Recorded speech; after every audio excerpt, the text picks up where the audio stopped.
High বন্ধুরা, আজ আমি যাব গড়চুমুক গহলাপোতা আইকোট রুরাল সিটি অফ জয় আশ্রমে। আমি বাইকের কাছে চলে এলাম। এই বাইক নিয়েই আমি যাব। প্রথমে আমি কভারটা খুলে নিয়ে রওনা হলাম, মিষ্টির দোকানে এসে দাঁড়ালাম। এখান থেকে কিছু মিষ্টি সংগ্রহ করে নিলাম।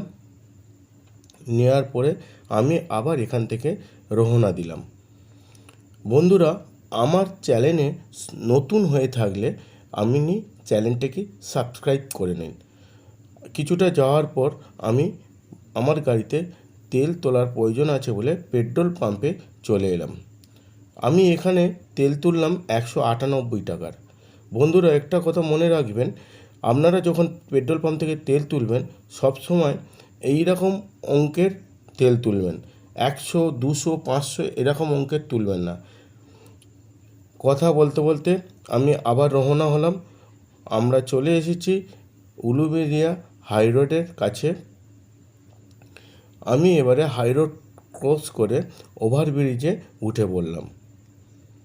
ওভারব্রিজের পর যে রাস্তাটা আসি সেই রাস্তাটা সবসময় জাম থাকে।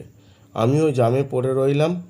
কিছুক্ষণ জাম কাটানোর পরে আমি 58 গেটের রাস্তায় পৌঁছালাম। এখান থেকে 58 গেট 15 কিলোমিটার দূর। আমি আবার রওনা হলাম গড়চুমুকের দিকে। কিছুটা যেতে যেতে বৃষ্টির জন্য আমি দাঁড়িয়ে পড়লাম। বৃষ্টি থামতে আমি আবার রওনা দেবো। বৃষ্টি থেমে গেছে, এখন আমি আবার রওনা দিলাম। অবশেষে আমি পৌঁছে গেলাম আমার গন্তব্যস্থলে। এখানে আপনারা দেখতেই পাচ্ছেন প্রচণ্ড বৃষ্টি হয়েছে, রাস্তাঘাট পুরো ভিজে হয়ে আছে। আশ্রমে ঢুকতেই বাঁদিকে একটা পার্কিং করার জায়গা আছে, সেখানে পার্কিং করলাম গাড়িটা। তারপরে আমি সিকিউরিটি রুমে গিয়ে ওখানে সই করব। এখানে নিয়ম, কেউ ঢুকলে সেখানে সিগনেচার করতে হয়। এই যে রেজিস্টারের খাতায় আমাকে সিগনেচার করতে হবে। এখানে আমি সিগনেচার করে দিলাম আমার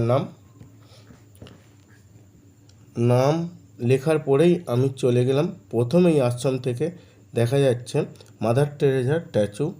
ওখান থেকে আমি অন্য দিকে আবার এলাম। এরপরে আমি আবার অন্য দিকে যাব। সবথেকে একটা বড় কথা, এখানে কোনো ধর্ম ভেদাভেদ নেই। সব ধর্মের মানুষ এখানে আশ্রয় নিতে পারে। এইটা হলো মহিলা এবং বালিকাদের জন্য। আমি এবার ভিতরের দিকে প্রবেশ করব। এখানেই আইকোডের প্রধান অফিস। সেই অফিসে আমাকে যেয়ে দেখা করতে হবে, অনুমতি নিতে হবে। আমি চলে এলাম অফিসের কাছে। অফিসে ঢুকতেই ডান দিকে দেখলাম একটা বড় করে মহাত্মা গান্ধীর ছবি দেওয়া আছে। একটা অ্যাকোয়ারিয়ামে অনেকগুলো মাছ বড় বড় দেখতে পেলাম। এইটাই হলো আইকোডের মেন অফিস।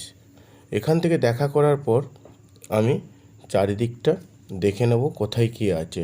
তবে বাড়ির দেয়ালে আলপনাগুলো খুব সুন্দরভাবে আঁকা আছে। আপনারা এলে দেখে আনন্দ উপভোগ করুন, খুব সুন্দর। এইটাই মাদার টেরেসার একটা ছবি দেখলাম। দেখি এখানে কি লেখা আছে। এইটা লেখা আছে মাদার টেরেসার ভবন। এইটাই হচ্ছে মহিলা বিভাগ। এখান থেকে এবারে আমি চলে যাব অন্য সাইডে। কি আছে সেগুলো ভিডিওতে তুলে দেখাবো। একটু চলে আসতেই দেখলাম বাঁদিকে বাবা রামকৃষ্ণ মা শারদাময়ের একটা ছাউনি মতো করা আছে। তারপরেই কিছুটা দূরে গেলাম, দেখতে পেলাম খরগোশটা খুব সুন্দরভাবে চড়ছে। খুব ভালো লাগলো দেখে। কিছুটা দূরে যাওয়ার পরেই দেখলাম শিশুদের একটা ব্যবস্থা আছে খেলার জন্য। তাতে স্লিপ এবং দোলা আছে।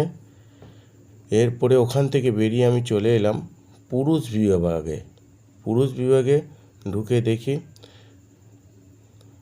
এইটাই হলো পুরুষ বিভাগ। এই যে দেখতে পাচ্ছেন, কিন্তু প্রচণ্ড বৃষ্টির জন্য কাউকে দেখা যাচ্ছে না, সকলেই ঘরের ভেতরে আছে। এখান থেকে হয়ে আমি এবারে চলে যাব অন্য সাইডে। সেখানে কি আছে সেইগুলো বলবো। আমি আস্তে আস্তে এগিয়ে যাচ্ছি। তবে এলাকাটা বিশাল বড় জায়গা নিয়ে এই আশ্রমটা তৈরি।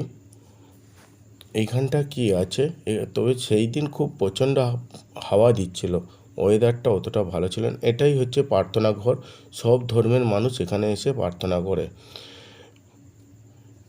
প্রত্যেকটা দেয়ালে এত সুন্দর আলপনা দেওয়া আছে, সত্যি খুব দেখার মতো।